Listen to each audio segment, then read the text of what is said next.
İlyas Əfəndiyev, Geriyə baxma qoca, roman.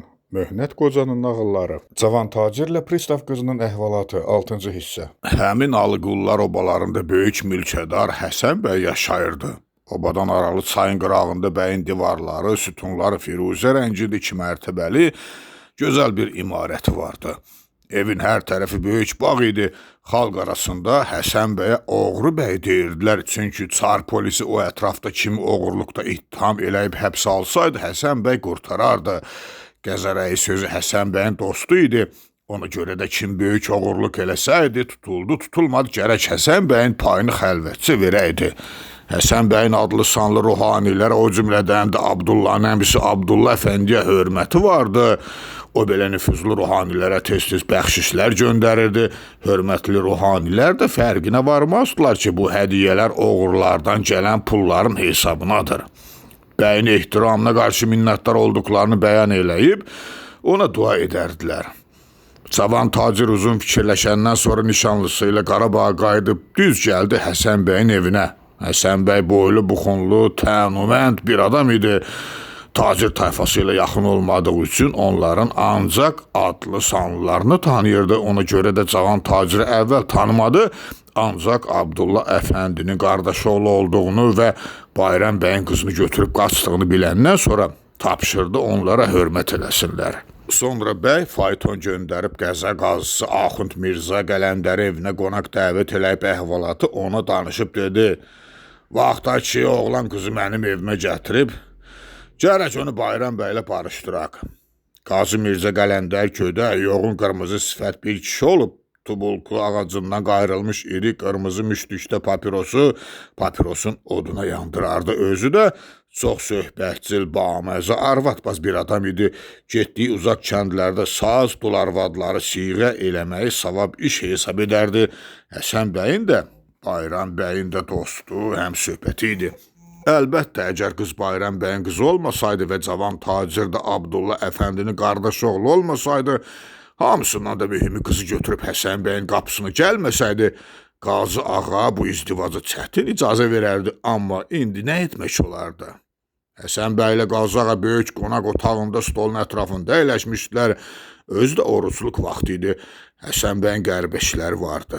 Onlardan biri də bu idi ki, heç vaxt orucunu keçirməzdi. Yəqin məsələdir ki, Qazı ağa da oruc idi. Stolun üstünə ət, cücə soyutması, cürbəcür məzələr, göyərtilər düzülüb, bir qrafin də araq qoyulmuşdu. Bəylə Qazı ağa oturub iftarı gözləyirdilər. Qazı ağa arağa işarə ilə gülümsəyib zarafatyanə dedi. Bəy, görünür, əraqla iftar açmağın ayrı ləzzəti var.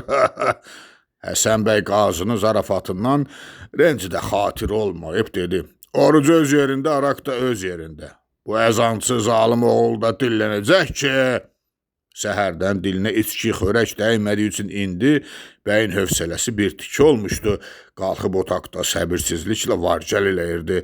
Birdən ayaq saxlayıb pəncərədən görünən minarəyə xitabla yəqin ki, əzançının qarasına acıqla dedi. Mükört kriki da! Qazı ağa ləzzətlə güldü. Əzançı dillənən kimi bəy araqla dolu qədəhi götürüb dedi. Mirzə Qələndər, sağ ol. Bəy qədəhi bir nəfəsə boşaldıb yerə qoyaraq əyləşib tələsik yeməyə başladı.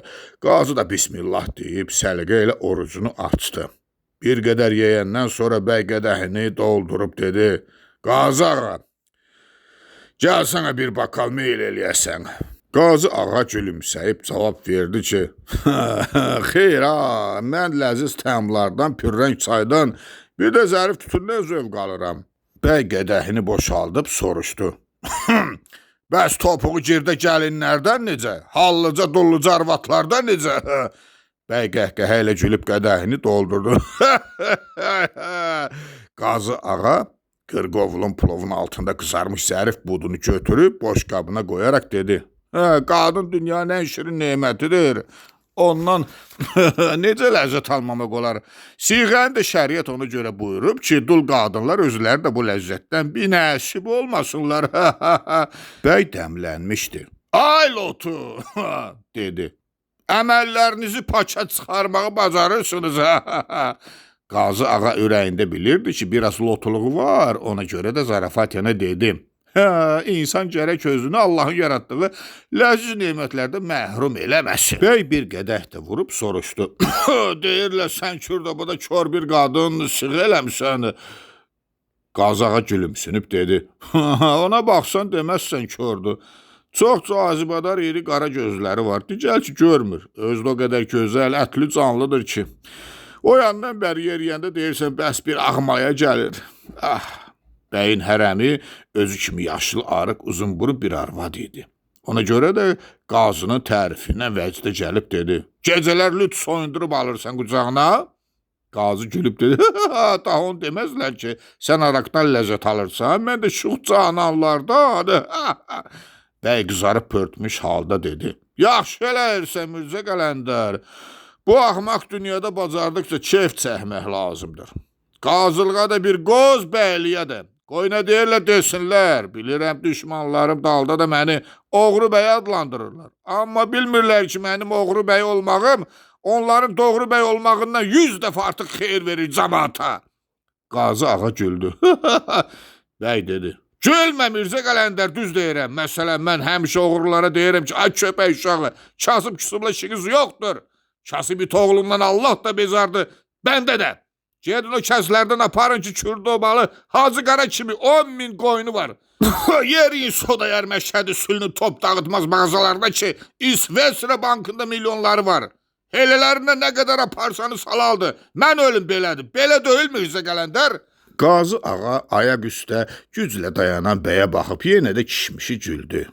Bəy bu dəfə özünü çox tox tutub dedi. Odur ki, kasıb adamın heyvanına aparan oğru tutulanda onu qurtarıb eləmirəm. Deyirəm qoy gedib yatsın köpək oğlu.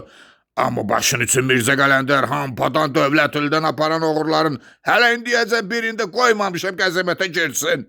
Qazağa gördü ki, bu dəfə də gülsə bəy özündən çıxacaq. Ona görə də palaca irişməklə kifayətlənib, nökərin gətirdiyi soyuq dovğadan 2 çömçə götürüb öz boş qabına tökdü. Bəy kefli birdən dərdlənib dedi. Rəiyyət köpək oğlu xeyrini başa düşən deyil, Mirzə Qələndər. Qulağıma çatır ki, kasıblar da dalda da mənim qeybətimi eləyirlər ki, bəy oğrularla əlbirdir. Tay demirlər ki, Həsən bəy olmasa həmən oğurlar onların arvadlarının tumanını da aparar. Sən yaxşı elək bu rəiyyət arvadlarının gündə birini siğə eləyirsən. Qazı ağa dedi. Bəy, mən şəriətin buyurduğuna xilaf iş görmürəm.